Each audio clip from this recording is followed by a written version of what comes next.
Hello Supergang. I'm just here with some glasses of water because I wanted to do a little experiment.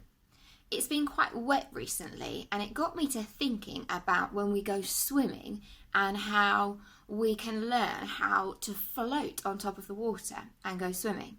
And I was eating some gummy bears. I've got one here. And I suddenly wondered, if I put a gummy bear in a swimming pool, would the gummy bear be able to float or would it sink? And I didn't know the answer. So I've got myself a glass of water and I thought I would test it out to see if the gummy bear will float or sink. What do you think is going to happen? Do you think my gummy bear is going to float on the top of the water, or do you think it's going to sink down to the bottom? Shall we have a go and see? I feel a bit sorry for the poor gummy bear. Oh, the gummy bear sunk straight away right to the bottom of the water. So we shouldn't take a gummy bear swimming. Doing this experiment has reminded me of a Bible story about someone who didn't sink or even float in water. There are two people in the Bible who were able to walk on top of water. One of them was Jesus, and the other one was one of his friends.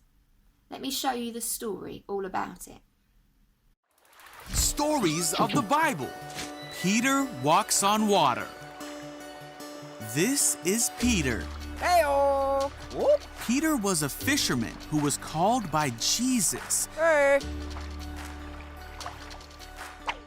Peter saw the many miracles of Jesus, Whoa! and he heard all his teachings. Great crowds followed Jesus wherever he went. One day after Jesus had done a great miracle, he sent the disciples in a boat across the lake while he stayed and sent the people home. See ya! Hey, Jesus! After sending them home, Jesus went up into the hills by himself to pray. Meanwhile, the disciples were in trouble far away from land, for a strong wind had risen, and they were fighting heavy waves. Ah! About 3 o'clock in the morning, Jesus came toward them, walking on water. When the disciples saw him walking on the water, they were terrified. Ah! In their fear, they cried out, "It's a ghost!" Hold on there. But Jesus spoke to them at once. "Don't be afraid," he said. "Take courage. I am here."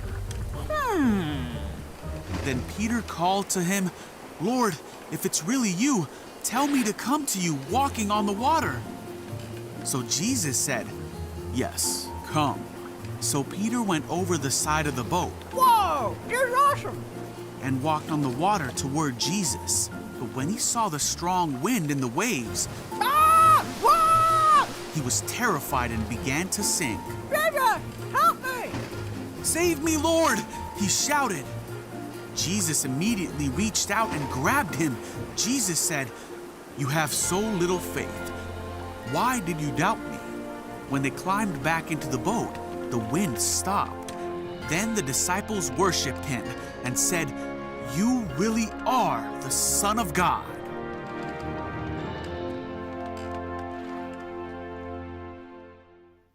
Wasn't that a great story about Peter and how brave he was to step out on the water and walk towards Jesus? It makes me think about the fruit of the Spirit that we're learning about this week. The fruit of the Spirit this week is peace. And God's peace is different from just being quiet and not making loud noises. God's peace means that we can feel calm inside our hearts and still and quiet inside our hearts, even if something is very busy, very loud, or even making us feel afraid on the outside. I think Peter must have had some of God's peace in his heart to let him be able to step out onto the water, even though every time he'd gone on water before, he had sunk underneath the water. This time he was able to trust that God would be able to hold him up.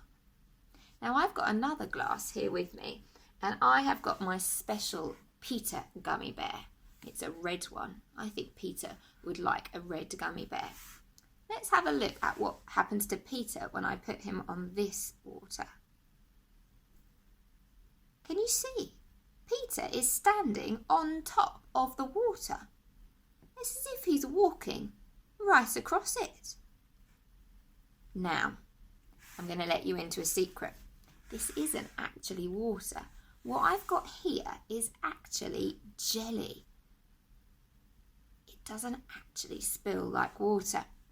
I thought you might like to have a go.